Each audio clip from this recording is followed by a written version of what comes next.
बहुत समय पहले की बात है। एक गांव में हरिदत्त नामक एक ब्राह्मण रहता था। गांव के बाहर उसका एक छोटा सा खेत था, जहां खेती कर वह जीवन यापन हेतु थोड़ा बहुत धन अर्जित कर लेता था। ग्रीष्म ऋतु थी।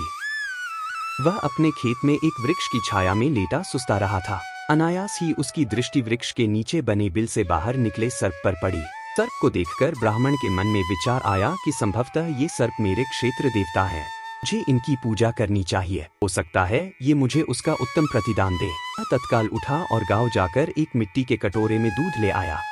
उसने वह कटोरा सर्प के बिल के बाहर रखा और बोला, हे सर्पदेव, अब तक मैंने आपकी पूजा अर्चना नहीं की, क्योंकि मुझे आपके विषय में ज्ञात नहीं था। आप मुझे इस दृष्टता के लिए क्षमा करें।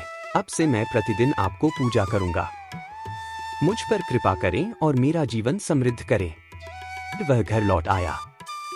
अगले दिन खेत पहुंचकर वह कटोरा उठाने सर्प के बिल के पास गया।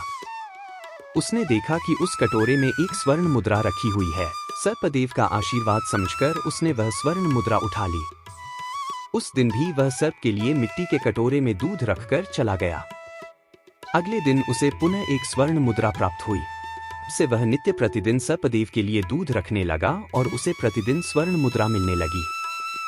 एक बार उसे किसी कार्य से दूसरे गांव जाना पड़ा, इसलिए उसने अपने पुत्र को खेत में वृक्ष के नीचे बने बिल के पास मिट्टी के कटोरे में दूध रखने का कार्य सौंपा और दूसरे गांव की यात्रा के लिए निकल पड़ा। उसका पुत्र आज्ञानुसार दूध का कटोरा सर्प के बिल के सामने रखकर घर चला आया।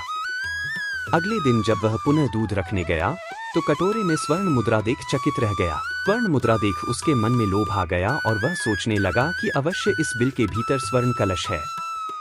क्यों न मैं इसे खोदकर समस्त स्वर्ण मुद्राएं एक साथ प्राप्त कर धनवान हो जाऊं। किंतु उसे सर्प का डर था। सर्प के जीवित रहते स्वर्ण कलश प्राप्त करना असंभव होगा, यह सोचकर वह उस दिन तो वापस चला गया। किंतु अगले दिन जब वह सर्प के लिए दूध लेकर आया तो साथ में लाठी भी ले गया।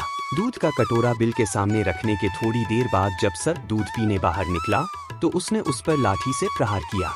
सर्प लाठी के प्रहार से बच गया, किंतु क्रुद्ध हो गया और फन फैलाकर ब्राह्मण के पुत्र को डस लिया। कुछ ही देर में विष के प्रभाव से ब्राह्मण के पुत्र की मृत्यु हो गई।